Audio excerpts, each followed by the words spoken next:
Quote of the day, how to be happy. Decide every morning that you're in a good mood. That's it. Easy. Okay, law of exponents and fractions in the exponent is what we're going to cover today. Hopefully it's a review for you. So let's start off with the properties of exponents. We have the product of powers, which is x to the power of a times x to the power of b is x to the power of a plus b. So when I'm multiplying two of the same bases, I'm going to add the exponents. For example, 2 to the third times 2 to the fourth. Notice that the base of both of those are 2. It's going to be 2 to the power of 3 plus 4, or 2 to the seventh. The quotient is when you're dividing. So x to the power of a divided by x to the power of b is x to the power of a minus b. And an example of this would be 2 to the third divided by 2 to the fourth is 2 to the power of 3 minus 4, which is 2 to the negative 1. You can leave it right now as 2 to the negative 1, or you can rewrite it as 1/2.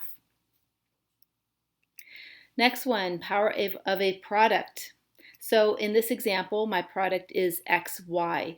Notice that there's parentheses around xy, and we have an exponent of a.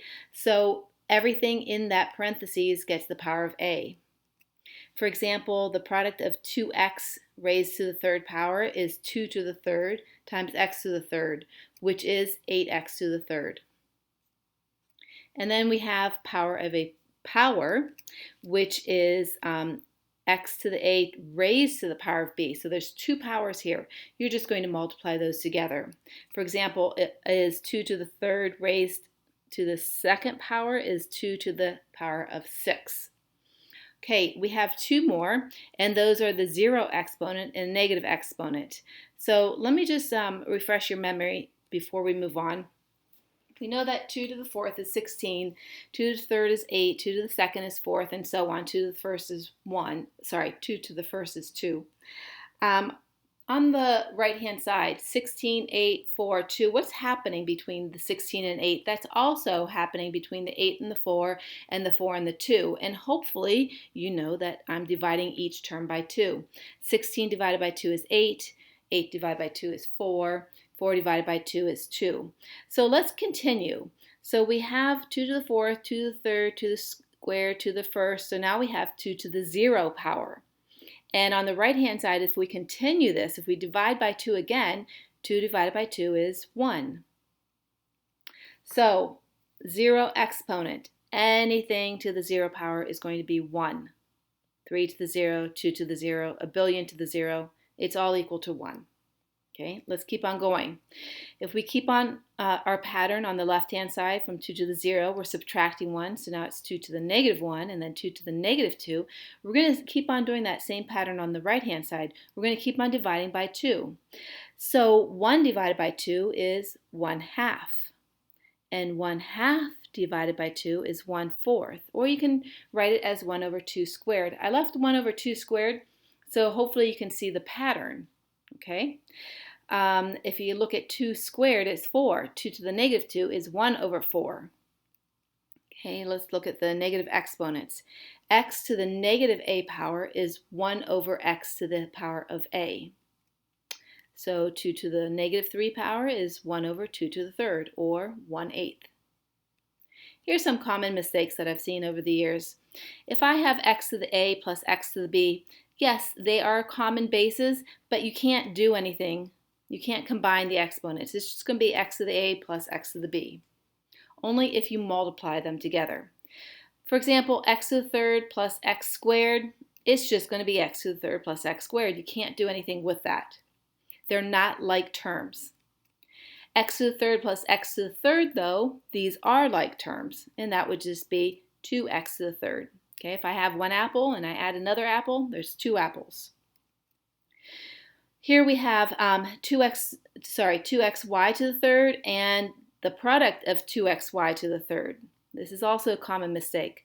The top one is just 2xy to the third. Only the y has a power of 3. On the bottom, each one is a power of 3 because of the parentheses.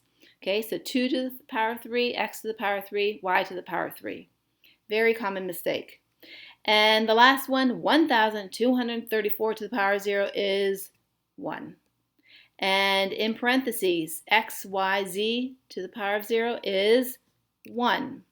Now that's going to be different than this one, xy to the power of z. Notice no parentheses. Okay, so there's a huge difference. This answer is just going to be xy. Okay, do you see the difference? On the xyz to the power of 0, the middle one, everything is to the power of 0. On the bottom, only z is to the power of 0. All right, one more thing that I want to cover, and hopefully this is a review for you. The square root of 9 is the same thing as 9 to the 1/2, okay, which obviously is 3. What you don't see here is that index. That index is in the radical sign.